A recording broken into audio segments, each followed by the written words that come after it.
سلام البنات، كراكم ان شاء الله تكونوا بخير. مرحبا بكم في فيديو اليوم ان شاء الله غادي نديروا هذه البقلاوه الجزائريه اللي جات بنينه، جات مورقه كما راه واضح وجات معسله حتى للقلب. في هذا الفيديو غادي نوري لكم كيفاش غادي تحسبوا للعجينه وللحشو ومام العسل على حسب الحجم الصيني اللي عندك. غادي نوري لكم جميع الاسرار باش تخرج لكم بقلاوه كيما هذه مورقه وبين فيها الفويتاج غير بيديك والحلال وبدون آلة التوريق. شوفوا الفيديو من الاول حتى الاخير باش ما تراطوا اي معلومه ونقول لكم فرجه ممتعه.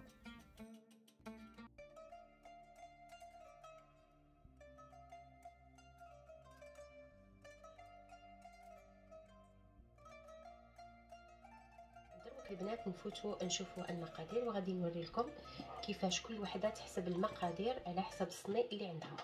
انا عندي هذا الصني غادي نقيس الكميات نتاعي حسبتهم على حسب هذا الصني. عندي فيه 28 في الطول و22 في العرض، يعني ضربت 28 في 22 عطاتني 620. كيفاش غادي ندير لها 620؟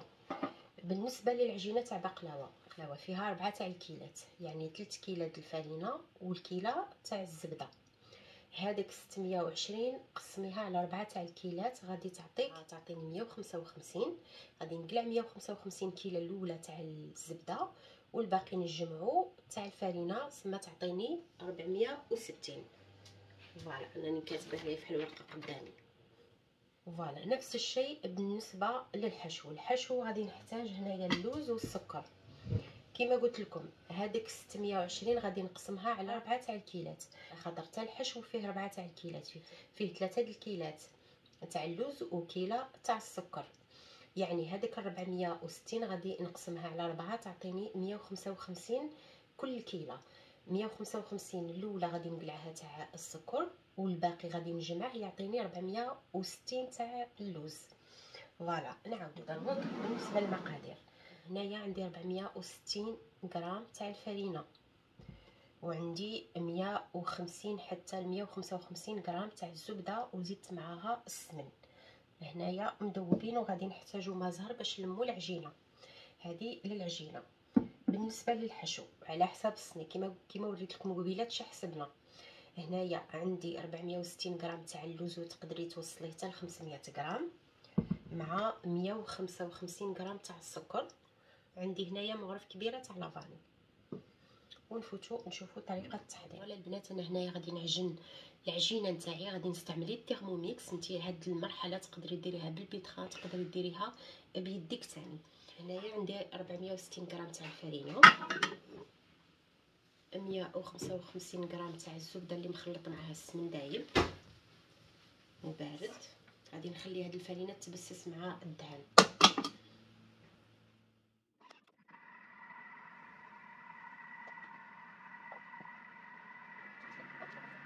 فوالا كما كتشوفوا الفرينه تاعي تبست. دروك شنو غادي ندير؟ غادي نزيد عليها ما زهر حتى تتلم لي العجينه. العجينه تاع البقلاوه يليق لها تندمك غايه. الا انتي درتيها بيدك دمكيها 5 دقائق حتى 10 دقائق. بالبيتخا سهل الحال وثاني بالترموميكس غادي نديرها 5 دقائق في الترموميكس هنايا تنعجن. فوالا وبتي بتي غادي نزيد ما زهر.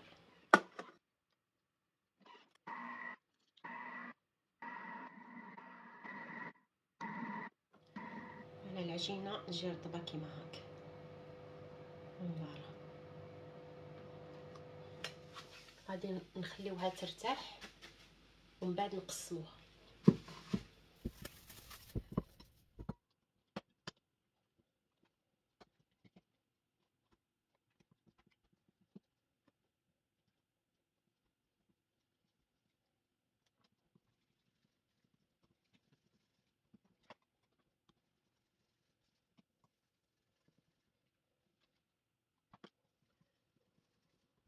فوالا كما كتشوفوا قسمتهم على 12 حبه، 6 باش نديرو الطبقه الاولى و6 باش نديرو الطبقه الزوجه. غادي نخليهم هنا نغطي عليهم نخليهم يرتاحوا قبل ما نحلوهم.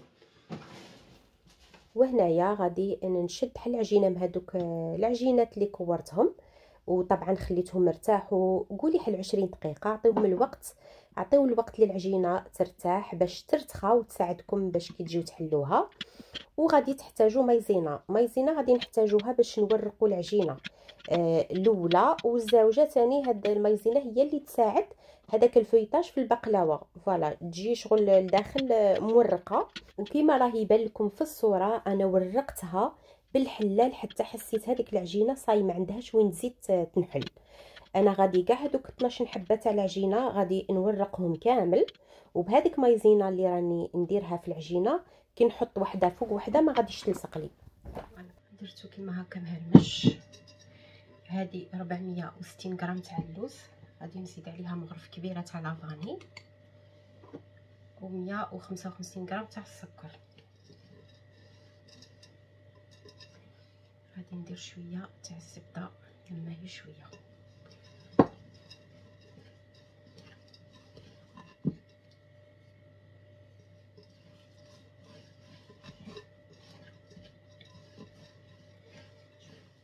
فوالا نسي هكا نحكه بين صباعي باش ندوب هذاك السكر، والسكر مع الزبده غادي شغل يتلم لنا هذا الحشو. غادي نزيد له والو صاي.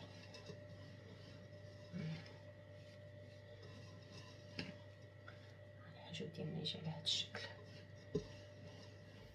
هنايا كما كتشوفوا انا العجينه تاعي ولات طبقات كامل ورقتهم 12 طبقه. هنا نعطيكم ملاحظه بالنسبه للمبتدئات الا خافوا هذيك العجينه تلصق لهم كي يحطوها وحده فوق وحده مالغري داروا المايزينا، ورقي غير 6 تاع الطبقات، بداي بهم هما الاول ومن بعد ديري لافارس وعاد بدي حلي الطبقات الاخرين اللي بقاو لك. هنايا انا دهنت البلا تاعي بالزبده وبديت نحط الطبقه الاولى ومن بعد عاود ندير الدهان ونعاود ندير الطبقه الزوجه والدهان. هذاك الدهان والمايزينا هما اللي يخرجوا لنا بقلاوه تاعنا مورقه. وغادي نكمل 6 طبقات الاولى ومن بعد غادي تشوفوا معايا غادي نديروا لافارس ونزيدوا عاود الطبقات الاخرين.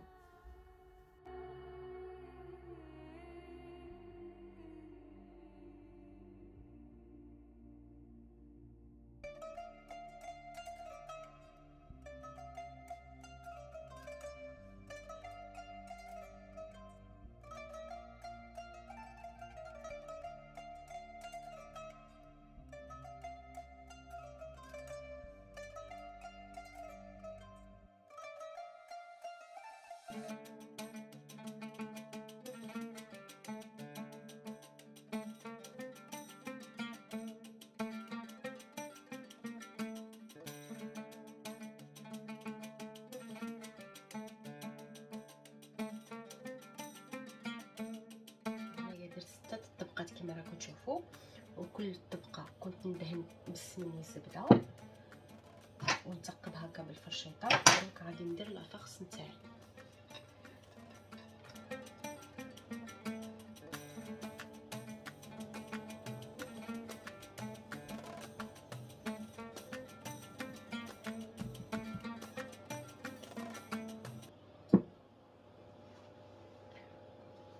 الطبقه السابعه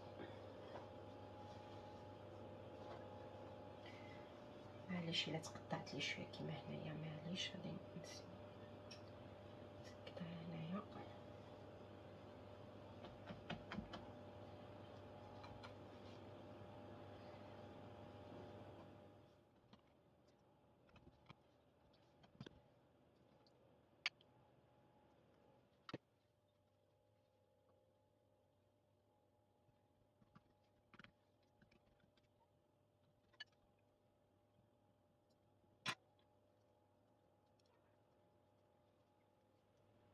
وكي تكملوا كامل الطبقات قلعوا بحال خدمي كامل هادوك الزوائد تاع العجينه غير باش نعطيو هكا فينيسيون البقلاوه.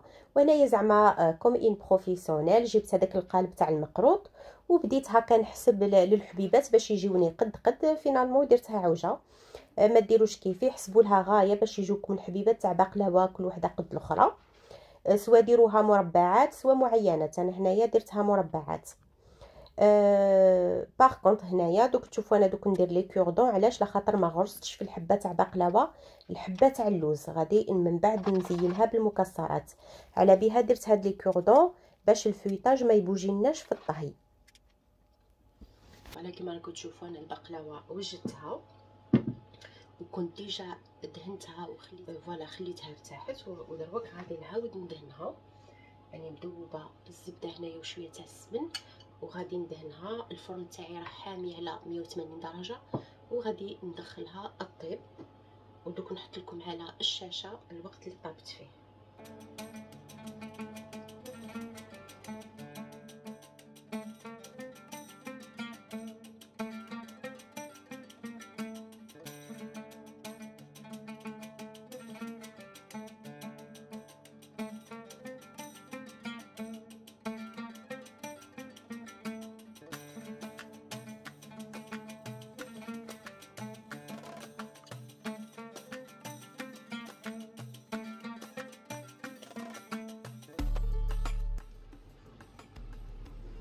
شوفوا كيفاش التورق جا باين. فوالا ودروك غادي نعسلها وهي حاميه.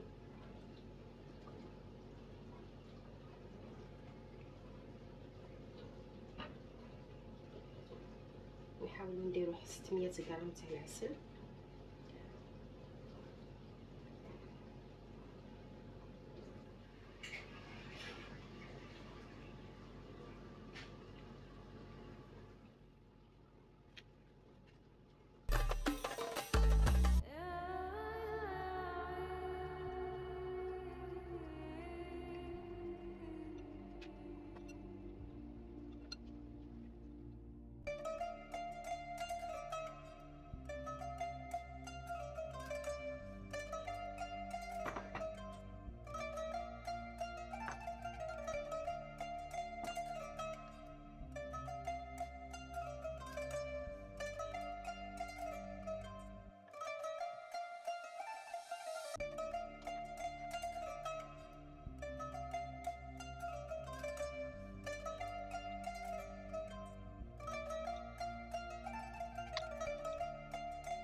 فوالا البنات، وها هو الشكل النهائي للبقلاوه. شوفوا كيفاش الحبه خرجت شابه، شوفوا تاني هذاك الفيتاج كيفاش باين في الحبه. يعني الوصفه ناجحه 100%. الطريقه اللي عطيتها لكم سهله تاني، اي وحده تقدر تجربها في دارها. انا اخترت التزيين بالمكسرات. تقدري تاني ديري غير هذيك الحبه تاع اللوز اللي كنا نديروها بكري في البقلاوه التقليديه. نتمنى البنات جربوا الوصفه، نتمنى تاني تنجح لكم 100%. ما بقى لي نقول لكم غير تبقوا على خير، والى الملتقى ان شاء الله. سلام.